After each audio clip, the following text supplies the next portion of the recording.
Hello my loves, welcome back to my channel. Today I want to talk to you about annotating, how to do it, why to do it, all of that good stuff.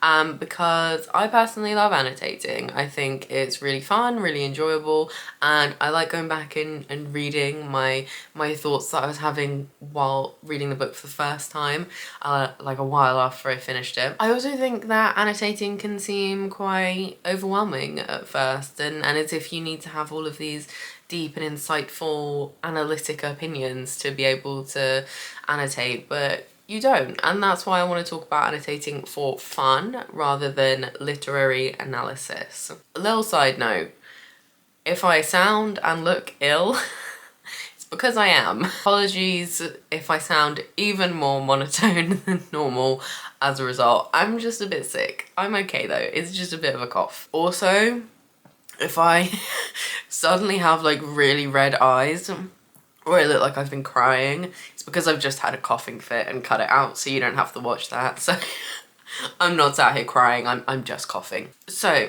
why annotate in the first place? Annotating definitely isn't for everyone. That's fine. If you just want to read and be in the moment and experience a book, that's fine. I don't annotate every single book that I read. I only annotate the ones that I feel like I need to, or I have a lot of thoughts whilst reading them. But for me personally, the reason I enjoy annotating is because it captures that experience of reading a book for the first time.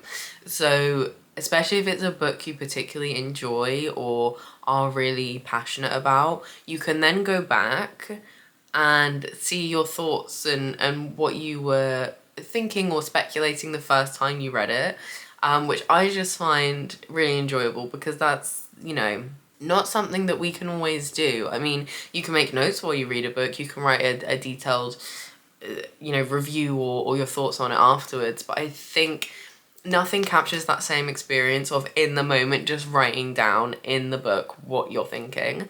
Or your reaction to a certain part of it. I also personally enjoy it because it makes it easier for me to come back to bits that I might want to revisit or that I might find interesting or inspiring or I might want to quote. I also have a commonplace book where I keep bits of media that I find interesting. I'm potentially going to do a video on why readers should keep commonplace books, so if you're interested in that, let me know. For me, annotating does make that easier because I can see the parts I've highlighted or what I've said, and it's easier to then just transfer those parts into my commonplace book. Also, I'll be completely honest, it looks nice. That genuinely is one of the reasons, is that it looks nice when you go back through a book and it has all these bits underlined or circled or highlighted and little scribblings in the side. I just think it looks nice.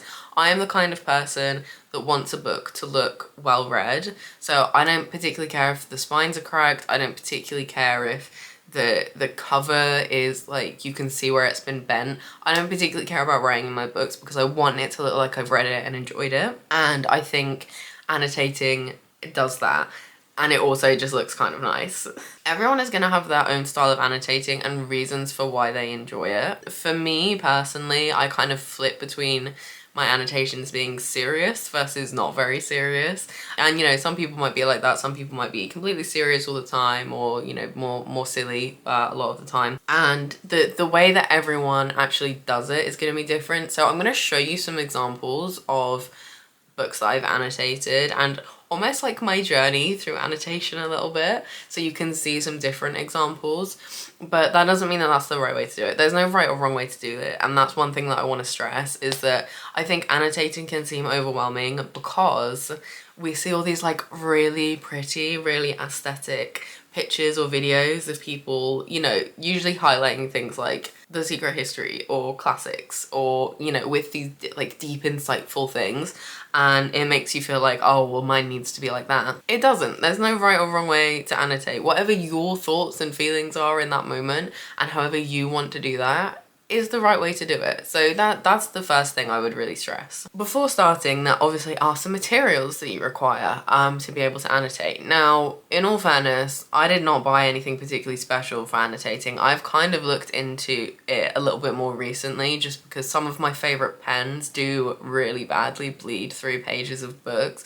which doesn't always hugely bother me, but it does bother me a little bit. So if anyone has any recommendations of specifically good ink pens, like not ballpoint pens, like ink pens, like gel ink pens, that don't bleed through book pages, let me know, please do, because I'm still searching. You don't need to specifically go out and buy something like that. I'm pretty sure I was using a biro when I first started annotating, and just some highlighters that I already had. I like particularly mild liner highlighters. They were like a big thing when I was at uni, and everyone was doing their uni hauls and what's in my bag to go to uni videos that I used to watch before I went to uni, and mild liners were always there, so I really like those particularly. Basically, find a highlighter you like, find a pen, like a black pen or whatever colour pen really. You might have different colour pens depending on what you're doing. You might have a pink pen for a certain mood and a blue pen for a different mood.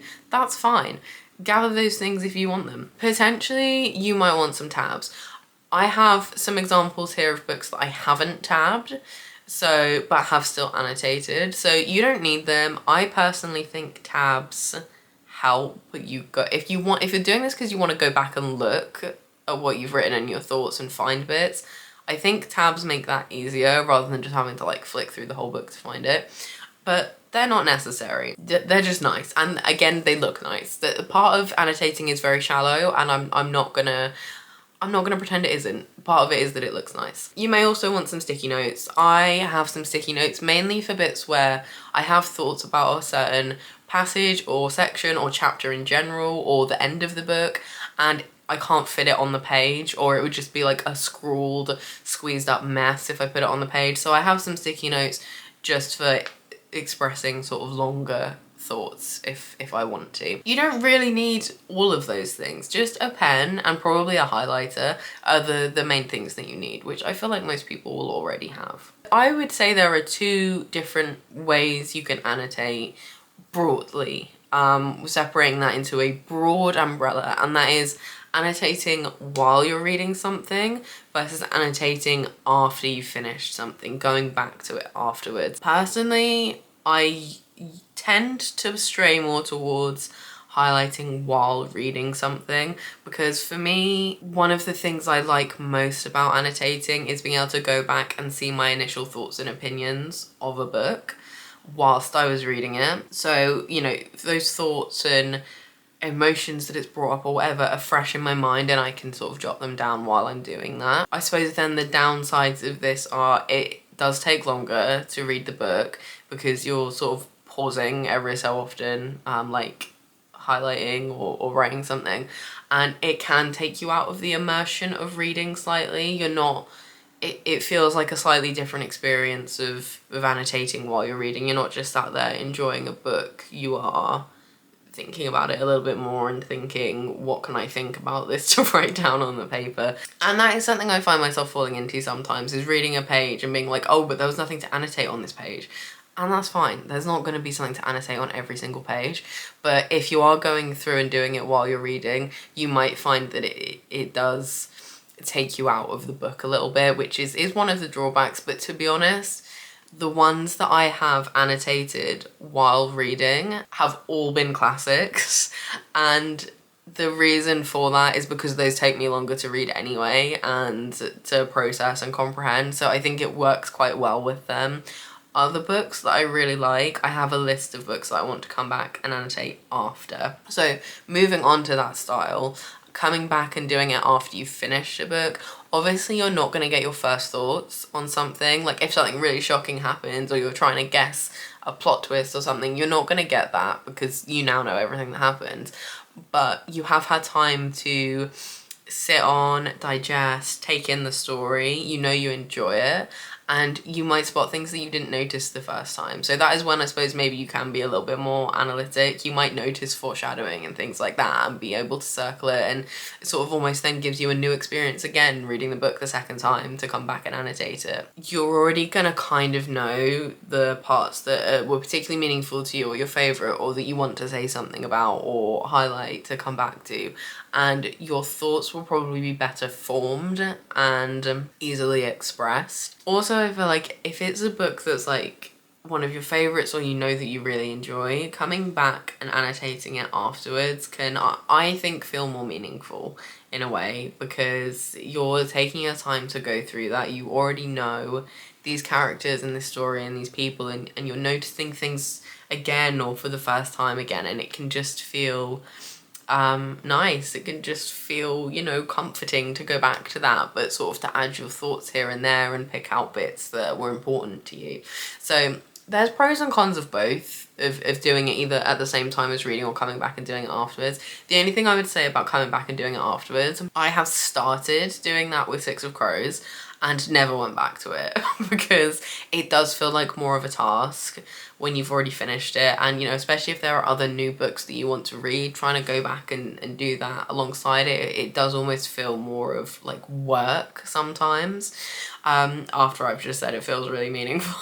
It's more, I suppose, efficient potentially to do it while reading it, but you're probably maybe gonna get more enjoyment out of the book from doing it afterwards. But I think that's all personal opinion and just finding out what works for you. Okay, so just a few little tips before I show you my examples to show you what my non-serious annotating looks like. Firstly, if you are going to be tabbing, pick what tab color is going to mean what. If you're going to use different tab colors for different themes, characters, whatever, make sure you record that somewhere and it's sort of consistent. It just makes it a lot easier, especially if you're tabbing as you go through. You don't have to keep thinking like, oh, which tab color am I supposed to be using for this? So just have a key, essentially. A lot of people do it right at the start of their book, so you can just flick back to it and go, oh, okay, it's that one for this section, and move on. And it, you know, especially if you're doing it while you're going through, it lessens how much you're taking out of the story a little bit, because that becomes more efficient. If you are a bit like, oh, I want to read as I go, but I also don't really want to be like stopping every, you know, few pages or whatever to write something or highlight something. What I will sometimes do that is almost like a bit of a medium between both of those different ways is read a chapter and then go back through the chapter and add my annotations afterwards, because I'll vaguely have in my mind the bits that I wanted to highlight or whatever, and potentially what I wanted to say. It just means you are still involved in the story and not constantly thinking, oh, I need to do that.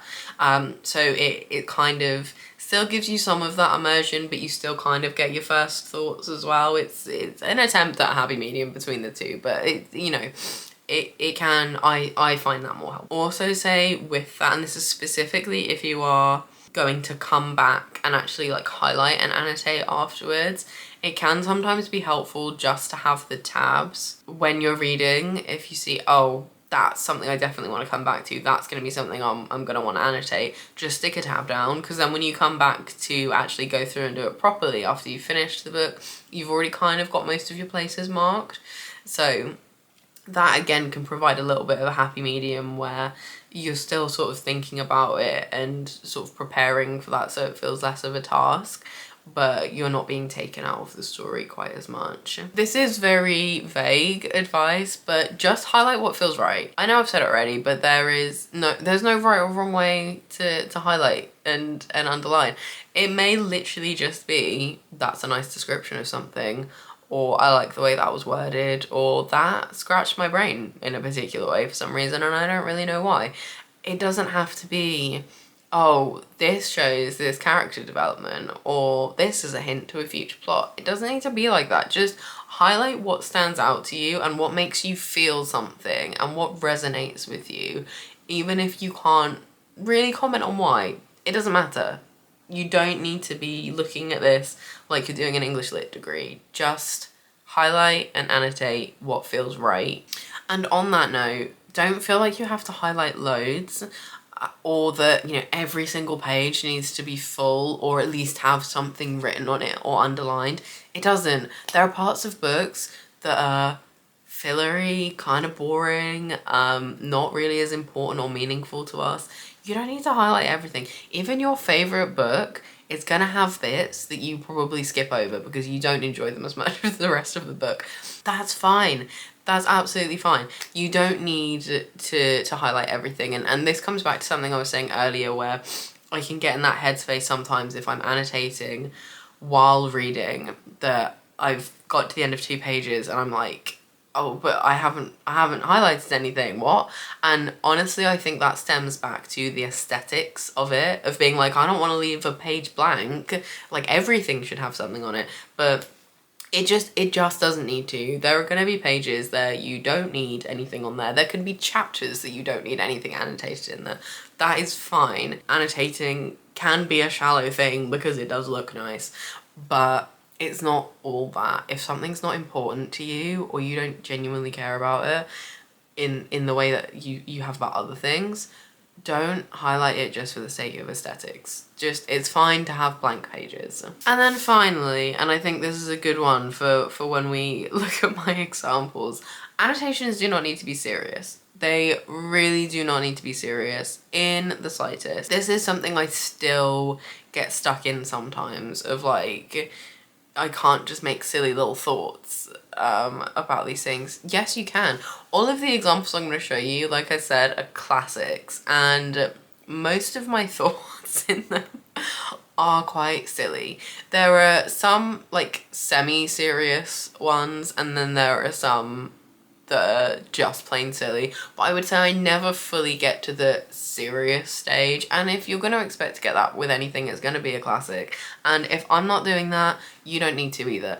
You don't need to think deeply if you don't want to. If you want to, you can, sure, analyze the heck out of a book, do it if that's what you enjoy, but this is more for the people who find annotating intimidating because they don't want to annotate like that, or that feels overwhelming. So, you know, just forget that as best as you can. Forget the feeling or the need like it has to be perfect or say something important. It doesn't. It's for you. It's just for you. Unless you're going to share this with someone else, which, you know, you might, because actually passing a book on with annotations to someone else can be really meaningful and sweet. But primarily, I'm assuming this is just for you. So as long as the annotations make sense to you and mean something to you, that's all that matters. Doesn't matter what it looks like. Doesn't matter if it's the silliest thought you've ever had. Doesn't matter, because it's yours, and that's fine. Okay, so the first example that I have for you is The Picture of Dorian Gray by Oscar Wilde. This was, I think, literally the first book I ever annotated. So it's mainly just highlighted. In fact, I don't think there's any writing in this book. It is just highlighting. And I think what I just did was highlighted generally things that stood out to me, but then things I particularly liked, I like underlined like this. And that was pretty much it. You can see, I suppose, a little bit better here. Highlighting and also underlining. Also with this, I hadn't quite figured out yet my annotating style. So you'll see that I was outlining certain longer passages with highlighter and then individually highlighting or underlining in biro underneath what was most important about that passage. And essentially I do this when I like the entire paragraph, but it just would seem too blocky to do the entire thing. I don't do it quite like this anymore, but this was like my starting point of it, and you can see sort of the beginnings of my style of annotating here. There's not any writing that I can find in Dorian Gray, and it's something worth noting as well. This is the first book that I highlighted whilst reading it, and it was really just because I felt like I needed to, which I think is a good reason to highlight and annotate while you're going through something if it just feels right and like you need to. But as I got towards the end of this book, I just stopped because I was so immersed in the story that I didn't want to have to keep going back and highlighting. So that is a point as well. Like, you can do a mixture of both. You don't necessarily have to highlight while you're doing it or exclusively after. You can do a bit of both, because yeah, I think the last like 3 or 4 chapters of this book have no annotations whatsoever because I just kind of gave up on them. Okay, next we have what I think is the start of my real annotating journey, and that is Dracula. I think this was really the start of my silly annotating. So I started off with red highlighter. So I was like, I'm gonna deviate from my grey and use red because it's Dracula, he's vampire blood, and I hated it. And immediately regretted that. So I kept up with that for a few chapters and then just abandoned it. And then we go to underlining stuff or circling certain things. And this potentially is a good example of sort of semi-serious versus silly. So basically the writing over here is talking about how Van Helsing is telling a story. It's telling a story about vampire bats that really the guys should have then connected to what was happening to one of the characters, but they didn't. So that long bit is just me commenting on them conveniently telling a very relevant story, but then not picking up on what it meant at all. But then I still have me hating, I'm assuming this is Dr. Seaweed because I absolutely despised him. But also then some speculation on what was happening coming up. I feel like Dracula was very much half me being serious and half me just having a fun time.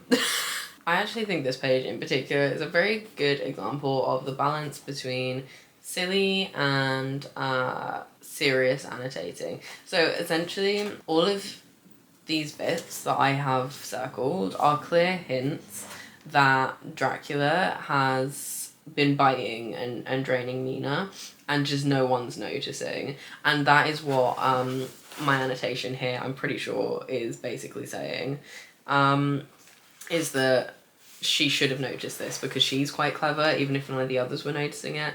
But at the same time, I just have this annotation here that just says same babe. So it doesn't always need to be serious. It can be silly. And then finally, I just wanted to show you a page that I actually used a sticky note on because I don't know that I actually used them in any of the others. But here I have essentially just used it for a quote because I really liked it. It's from this section down here.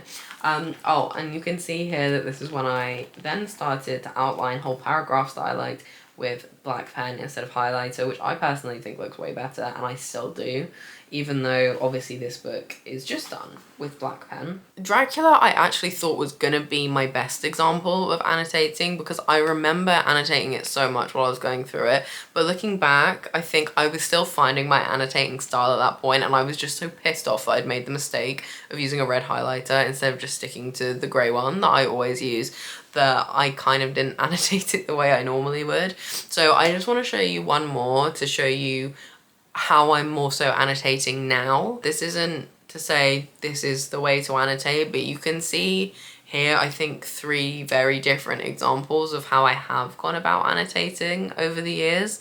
And it might help you then in deciding what is right for you or in your journey and sort of seeing that, you know, annotating doesn't need to be this one specific way. One thing I will just say really quickly, I did not use any tabs when I was going through Dracula. I was just writing as I was going, and that is one thing that I do regret because it makes it quite hard to go back and find specific parts.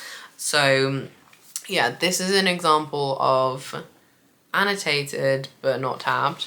I also very quickly just want to say Letters to a Young Poet, I did tab and highlight, and it probably is a decent example of highlighting. Oh, here's another. I just wanted to show you this other sticky note that I used. There's this whole bit where he's talking about not listening to critics, and it just reminded me of Dead Poets Society. But anyway, what I wanted to say about this is that I did tab it.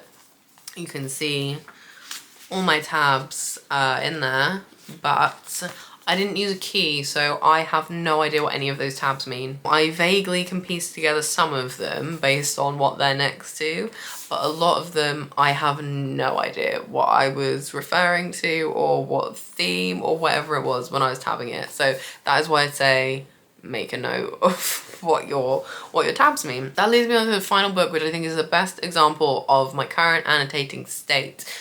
Which is Frankenstein, which I read quite recently. I did a full video on the plot of it if you're interested. This does have a key in it. It has all of the note colours that I used, and then next to it, it has what they relate. I did that as I was going through. I didn't sit down and decide that beforehand. I know some people do, but I don't know what I'm going to want to highlight and what I'm going to want to tab until I'm actually reading the book. So you can go through and decide those things beforehand, but you don't have to. In case you are interested, these were my themes for this book. I had specific ones for Frankenstein as a character and Jerry, aka his creation, as a character. I also had some for emotions, just generally nice writing, and that's usually things that I want to come back to or maybe quote. Things that I personally found funny, things that I found personally relatable, and then just random thoughts. So you can see these aren't particularly like insightful or deep tabbing things. Like, you know, they're not like, yeah, I had them for separate characters, but it's not like character development, foreshadowing, plot, blah, blah, blah. None of that. It's just what feels right as I'm going through. So Frankenstein is where I feel like I've found my annotating style and I'm quite comfortable with it at the moment, which is essentially paragraphs, whole paragraphs that I like, outline in black pen, smaller passages that I like, highlight with a highlighter, and bits that I really like, highlight and underline. That is kind of my reference, in case you were wondering, sort of, you know, as I was looking through. Tabbing, I essentially tab most things that I highlight or make an annotation next to, because they're the things I want to come back to, and that's where those sort of themes come in. And like I said, just as I was going through, I was adding those themes. So if I highlighted something that didn't fit with one of the ones that I'd previously got a tab color for, I would just sort of add that, so other things could be categorized under that as well. That is how I personally annotate. I hope that has been helpful. I think the main thing I would say is, if you really want to annotate and you're feeling overwhelmed, maybe go back and do it on a book that you really, really love and you already know your thoughts on.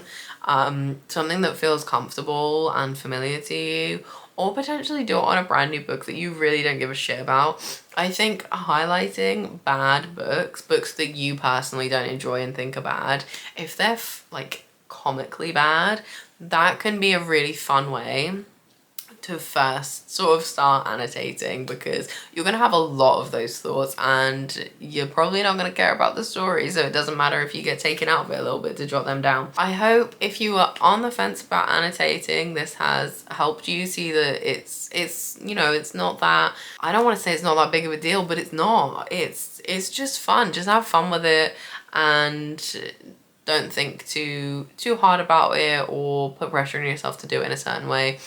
Do it in a way that feels right for you and looks right to you. That is the only thing that matters. And if it takes you a good few books to get to that stage, like it did with me, that is absolutely fine as well. I hope all of you are having wonderful days wherever you are. Thank you as always for watching, and I will see you in my next video. Bye guys.